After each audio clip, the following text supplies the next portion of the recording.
আমরা যারা প্রবাসী আছি আমরা সেম একটা ফুটবল দেখবেন যাই দেখবো একটা লাত্তি দিব, যে সামনে পড়বে সেই একটা লাত্তি দিব। আমরা যারা প্রবাসীর আছি সেম ফুটবলের মতো সবাই শুধু লাত্তি দেয়। কীভাবে?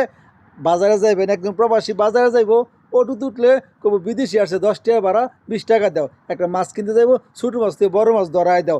একটা কিছু কিনবেন, যা কিনবেন তার সাথে দাম বেশি নিব, তারপরে প্রবাসীর মনে কোনো কষ্ট নাই। কিন্তু এখন এয়ারপোর্টে নাকি আমরা আমাদের মোবাইল নিয়ে দুনিয়ার যত সমস্যা, অথচ এই প্রবাসী রেমিটেন্স নিয়ে কিন্তু সারা বাংলাদেশ চলে, মানুষ শান্তিতে থাকে। যারা সরকারি চাকরিজীবী চাকরি করে তারা কিন্তু আমাদের টাকাই চলে, আমরা কিন্তু বাংলাদেশের টাকা সচল রাখি। অথচ আমাদের গাড়ে সবাই দৌড়া যাতে কেন রে ভাই? আমরা কি মানুষ না? আমরা কি রোহিঙ্গা? আমরা কি 22 আইছি?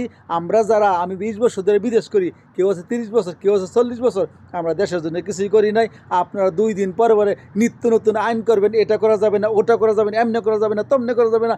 আল্লাহই ভালো জানে কোন দিন জানি কোন যে প্রবাসীর বউ যারা আছে তারা যখন প্রবাসী যাবো তখন বউ রেজিস্ট্রেশন করে থুয়ে যাওয়ান লাগবো, আবার যখন প্রবাস থেকে ফিরাইবো বউ তখন আবার রেজিস্ট্রেশন করানো লাগবো। আল্লাহ জানে আপনারা যখন কোন সময় কী আইন করবেন, এক কথা উপরে হলে ভালো জানে।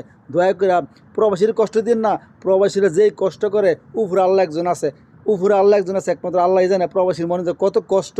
সারা দিন ডিউটি করার পরে বিছনার মধ্যে বালিশের মধ্যে যখন মাথা দিয়ে ঘুমাইতে যায়, দুই চোখ বাই বাই পানি করে, একটা প্রবাসী মনে কত কষ্ট। আরে আপনারা কি বুঝবেন? আপনারা তো কলমের খোসা দিয়ে আইন তৈরি করেন, এই যে জুলুম করতেছেন আল্লাহ কিন্তু ছাড় দেয়, ছাইরা দিব না। দয়া করে আর যাই করেন প্রবাসী মনে কষ্ট দিয়েন না। প্রবাসীর কিন্তু এমনি শেষ, প্রত্যেকটা প্রবাসী একটা একটা জিন্দা লাশ হয়ে আছে।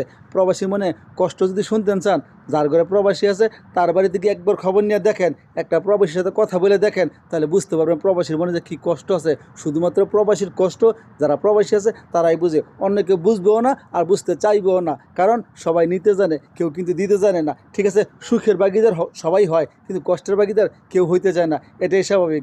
দয়া করে আল্লাহর হস্তে আপনারা আর যাই করেন প্রবাসীর মনে কষ্ট দিয়েন না। প্রবাসীরা ভাই অনেক অনেক অনেক কষ্টে থাকে।